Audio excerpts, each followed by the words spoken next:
Hello दोस्तों, नमस्कार। मैं डॉक्टर अनिल कुशवाहा। दोस्तों, आज आपके लिए पुनः लेकर आए हैं सॉल्व पेपर के क्वेश्चंस हैं। इसमें सॉल्व पेपर के क्वेश्चन कौन कौन से हैं? टीजीटी, एलटी और जीआईसी। इसके अलावा केवीएस, एनवीएस और आपके पीसीएस, असिस्टेंट प्रोफेसर बॉटनी और एसीएफ में आए हुए प्रश्नों के सोल्यूशन है। आपको वही, इसमें ऐसा कोई भी क्वेश्चन नहीं है जो अभी तक ना पूछा गया हो। तो ये आप अगर कोई भी बायोलॉजी का एग्जामिनेशन देने जा रहे हो, चाहे वो जीआईसी का आप देने जा रहे हो या पीजीटी देने जा रहे हो या केवीएस एनवीएस का देने जा रहे हो या एसीएफ का एग्जामिनेशन किसी भी स्टेट का हो, पीसीएस में अगर आपने बॉटनी को चूज कर रखा है ऑप्शनल पेपर के रूप में, तो चाहे उसका एग्जाम हो या फिर आप असिस्टेंट प्रोफेसर बॉटनी की, वो चाहे जीडीसी का एग्जामिनेशन लगा हो 17 अप्रैल का, या फिर किसी भी स्टेट का अगर आप एग्जाम देने जा रहे हैं, तो ये प्रॉपर वीडियो महत्वपूर्ण है। इसमें सरल क्वेश्चन भी हैं और अति टफ क्वेश्चन भी हैं। हमने उन प्रश्नों को ज़्यादा तरजीह दी है जो ज़्यादा कठिन है, जो अक्सर आप गलत करके आते हैं। तो शुरू करते हैं वीडियो। लाइक सब्सक्राइब करिएगा, कमेंट्स जरूर करिएगा और अपने दोस्तों के साथ शेयर जरूर करें। तो शुरू करते हैं वीडियो। जैसे कि इससे पहले हमने क्वेश्चन पूछा था, वो थोड़ा सा बाई मिस्टेक प्रॉब्लम हो गई थी, तो वो क्वेश्चन हमने हटा दिया था। यहाँ एक क्वेश्चन दिया है, false smut of paddy is caused by. धान के आभासी कंड का कारक क्या है? तो यहाँ जो ऑप्शन दिए हैं, इनमें से कोई भी ऑप्शन हमारे हिसाब से सही नहीं है। इसका जो ऑप्शन है, या मतलब धान का जो फॉल्स रोग होता है, पैथोजन जो है वो है ऑस्ट्रेलेजी नोइडिया वीरेंस के नाम से इसका पैथोजन से। फिर से देखिएगा, आस्ट्रेला जिनोइडिया वीरेंस और मोनोलियल्स का सदस्य है और क्लास डिटेरोमाइसिटीज है, उसके द्वारा ये फैलता है। और इसको साउथ इंडिया में 1978 में देखा गया था। तो ये आप ध्यान रखिएगा, इसलिए हमने आपको इसको बताया है कि इसमें कोई भी ऑप्शन नहीं है।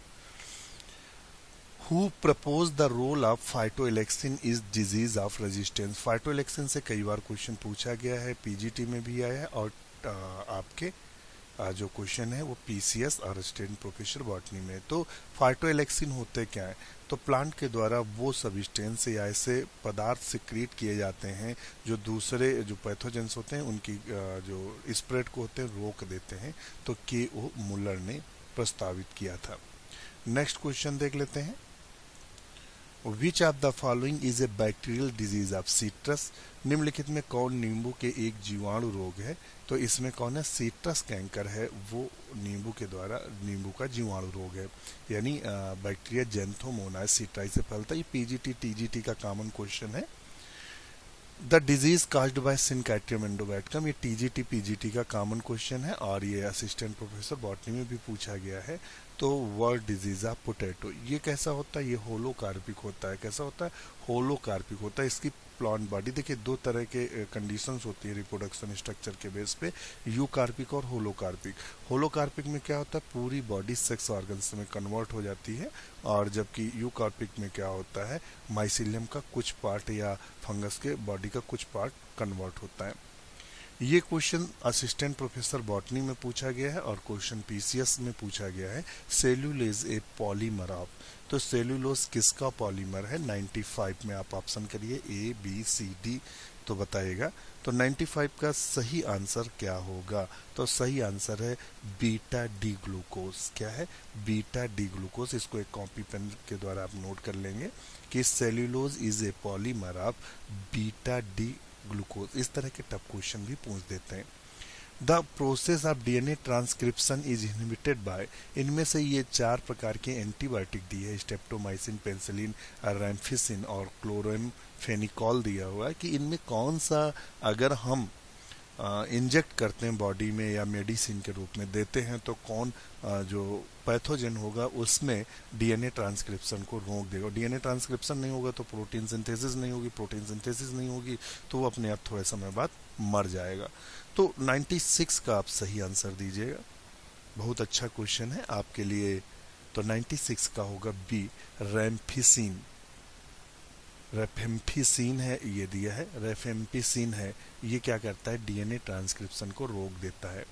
नेक्स्ट क्वेश्चन है, the polymerase chain reaction is a powerful technique of, जो पॉलीमरेज चेन रिएक्शन है वो सबसे अच्छा टेक्निक किसके लिए है, तो ऑप्शन इसका होगा मूले जीन उत्परिवर्तन के लिए, mutation of genes, amplify of gene, inhibit DNA synthesis, induce protein synthesis. तो जीन के प्रवर्धन के लिए होगा यानी एम्पलीफाई ऑफ जीन्स। इसमें से एक वो भी पूछते हैं, बहुत क्वेश्चन पूछते हैं पीसीआर में कौन सा एंजाइम यूज होता है, किस बैक्टीरिया से निकलता है, तो वो भी आप ध्यान में रखिएगा। विच one of the following chemical serves and the intercalating agent of dean, निम्नलिखित रसायन में कौन डीएनए में अंतर्निवेशन का कार्य करता है, तो इसका ऑप्शन क्या सही होगा, which one of the following chemical serves as an intercalating agent of DNA, तो वो कौन सा होगा आप बताएंगे। तो 98 का जो सही आंसर है वो क्या है, तो 98 का सही आंसर है सी नंबर, एक्रीफ्लुविन। रुकिएगा, इसको चेक कर लेते हैं, कंफ्यूजन। तो इसका आंसर आप हमें बताइएगा, ये आंसर हमें क्लियर नहीं हो पा रहा। निम्नलिखित रसायन कौन डीएनए के अंतर्निवेश का कार्य करता है, नाइट्रोसोग्विनिडीन है या एक्रीफ्लेविन है, इन दोनों में से आंसर क्या सही है। आप जितने भी मित्र हमें देख पा रहे हैं, आप समझिएगा, जितने भी मित्र हमें अगर आप देख पा रहे हैं, जितने भी मित्र हैं, वो अगर इसका आंसर आपको सही पता है तो या आप इसको नेट पे ढूंढिएगा या बुक पे ढूंढिएगा, इसका सही आंसर आप जरूर से जरूर कमेंट करिएगा। देखिए, जो कंफ्यूजन वाले क्वेश्चन होते हैं, अगर सब लोग मेहनत करेंगे तो मान लेते हैं यही आ गया क्वेश्चंस, तो अब इसे ही बहाने आप ढूंढेंगे, ढूंढने के बाद अगर मिल जाता है तो बहुत अच्छा है और हमें भी पता लगेगा इसका सही आंसर क्या है। नेक्स्ट क्वेश्चन है, which one of the following enzyme is known as the mono, निम्नलिखित एंजाइम में कौन डीएनए के एक पिरिमिडीन डाइमर को मोनोमर में बदलता है। जो डीएनए का जो पिरिमिडीन डाइमर है उसको मोनोमर में कौन बदलता है, तो ये हमें बताइएगा। तो इसका सही आंसर क्या, निम्नलिखित एंजाइम में कौन डीएनए के पिरिमिडीन डाइमर को मोनोमर में बदलता है, तो फोटोलिएज है। क्या है, फोटोलिएज जो एंजाइम है वो बदलता है, ध्यान रखिएगा। Lignin is the most important constituent of, तो किसका मुख्य लिग्निन एक महत्वपूर्ण घटक होता है, तो इसमें किसका है, जो कैम्बियल कोशिका भित्ति का है, फ्लोएम सेल वॉल का है, या जाइलम सेल वॉल का है, या पैरेन्काइमेटस का है, तो 100 में कौन सा सही होगा, तो सी होगा जाइलम सेल वॉल का। नेक्स्ट क्वेश्चन देख लेते हैं, which one of the following diazotroph is an anaerobic, इनमें से कौन सा डाई एजोट्रॉफ है जो एनारोबिक है। एरोबिक और एनारोबिक की बात कर रहा है, तो आप बताएंगे कौन सा है। तो 101 का जो सही आंसर है, which one of the following diazotroph is the, तो इसका सही आंसर होगा क्लोस्ट्रीडियम। क्या होगा, क्लोस्ट्रीडियम जो है वो इसका सही आंसर होगा। हम आपको ये भी बता दें कि मैटर क्या है यहाँ, तो micro organism capable to assimilating and the fixing of atmospheric nitrogen बोलते हैं। और इसके anaerobic diazotroph such as the Clostridium, facultative diazotroph such as the Klebsiella pneumonia, और इसके अलावा एरोजिक डाइजोट्रॉफ में एजिटोबैक्टर है होता है। तो ये कुछ नाम है जो क्वेश्चन से मिलते हुए हैं, तो ऑप्शन इसका सी सही होगा। नेक्स्ट क्वेश्चन है, in the photosynthetic electron transport,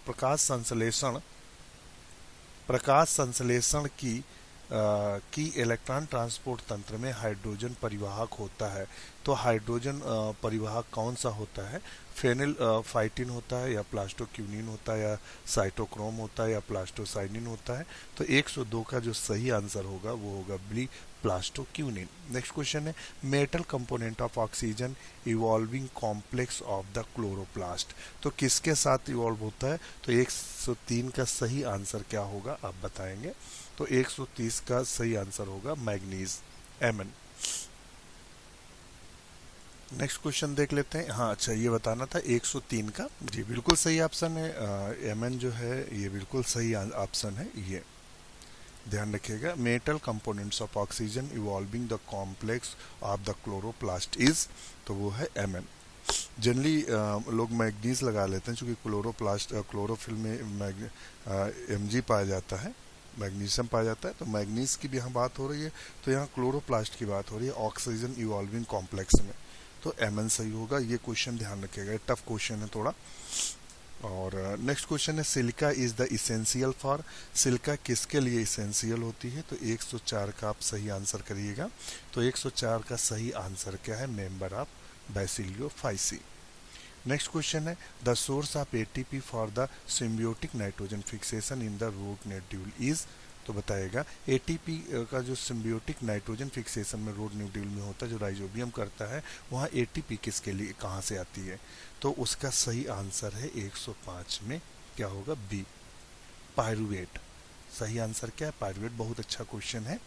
water Uptake the germinating seed is mainly attributed, water Uptake the अंकुरण करते बीजों में पानी का अंतर्गण मुक्ता किस कारण से होता है? तो वो है अंतःशोषण या imbibition. Diffusion pressure deficit of a fully turgid cell is equal to, एक पूर्णता फूली हुई कोशिका का डिफ्यूजन प्रेशर डिफिसिट बराबर होता है किसके बराबर होता है? तो 160 का सही आंसर है 0 के बराबर होता है।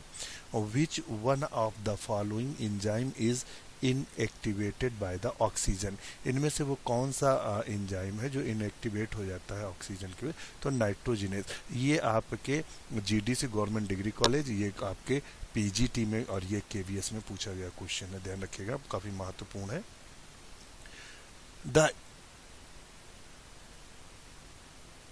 The initiate plasmolysis in the plant cells, the salt solution used, पादप कोशिका में रस कुंचन के लिए प्रयुक्त नमक का घोल कहलाता है। तो देखिए 3 होते हैं, जो नमक का घोल होता है तो वो क्या कहलाएगा? तो वो कहेगा हाइपोटोनिक या हाइपरटोनिक या आइसोटोनिक। तो 109 का सही आंसर होगा हाइपरटोनिक। क्या कहलाएगा? Hypertonic. The green wavelength of sunlight is absorb bye, तो वो किसके द्वारा एब्जॉर्ब होती हैं? तो बताएगा। तो 110 में, ये क्वेश्चन कम से कम 10 बार पूछा गया है। तो 110 का सही आंसर क्या होगा? फाइकोइराइथ्रिन। क्या दिया हुआ है? Phycoerythrin. The green wavelength of sunlight is absorb by phycoerythrin. तो 110 में कौन सा ऑप्शन सही होगा? D, phycoerythrin. Peat moss is, तो पीट मॉस किसे बोलते हैं? तो इस फैगनम को पीट मॉस बोलते हैं। Function of haemoglobin in root nodule is the leguminous plant to prevent the respiratory O2 uptake, the induce the ATP synthesis, transfer the electron to N2, remove to the O2। तो leg जो function of haemoglobin, तो leg haemoglobin होता है। तो यहाँ so main काम leg haemoglobin. देखिए haemoglobin जुड़ा हुआ है तो रक्त से संबंधित होगा 110%। तो टू रिमूव द O2, 112 में डी सही होगा। नेक्स्ट क्वेश्चन देख लेते हैं। The milky latex released from the Calotropis procera is rich in enzyme, कौन सा एंजाइम सबसे ज़्यादा उसमें होगा? बताएगा। तो उसमें से एंजाइम कौन सा होगा? तो कैलोट्रोपिस निकलने वाला दूधिया लेटेक्स में बहुतायत में पाया जाता है। प्रोटीएज पाया जाता है, या यूरिएज, या सुक्रेज, या catalase.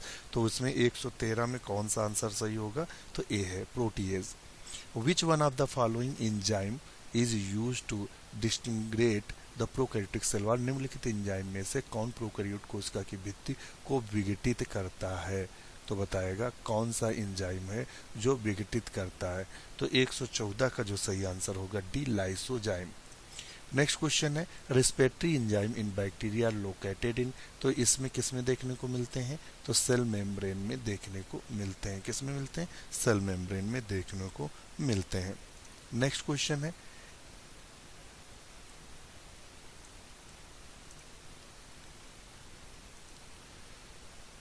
In cyanide insensitive respiration electron pass from the NADH to O2 is, तो वो क्या होता है? जो ऑक्सीडेज कॉम्प्लेक्स होता है उसको डिस्टर्ब करता है या ब्लॉक कर देता है। तो 116 में कौन सा सही आंसर होगा? B, alternative oxidase complex. Next question है a plant growth of a plant growth regulator related to the inhibition of the senescence, जीर्णता निरोधन से संबंधित पादप वृद्धि नियंत्रक है। तो कौन सा है बताएगा जो जीर्णता का रोक करता है? तो 117 में ऑप्शन होगा जीए, जिब्रेलिन। द को एंजाइम इन्वॉल्व इन ट्रांसमिनेशन, ट्रांसमिनेशन प्रक्रिया में भाग लेने वाला कोएंजाइम कौन सा है?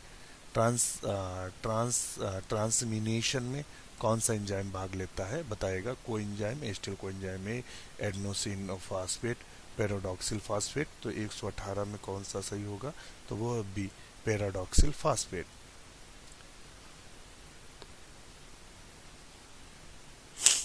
The a copper containing protein involve in electron transfer from PS second यानी pigment system second to pigment first during the photosynthesis. तो वो कौन सा होता है? एक कॉपर कंटेनिंग प्रोटीन इन्वॉल्व, तो प्लास्टोसाइनिन है। कौन सा है? 119 में आप सही आंसर करिएगा, तो प्लास्टोसाइनिन है। देखिए कॉपर लिखा हुआ ना, तो इसलिए साइनिन लग गया।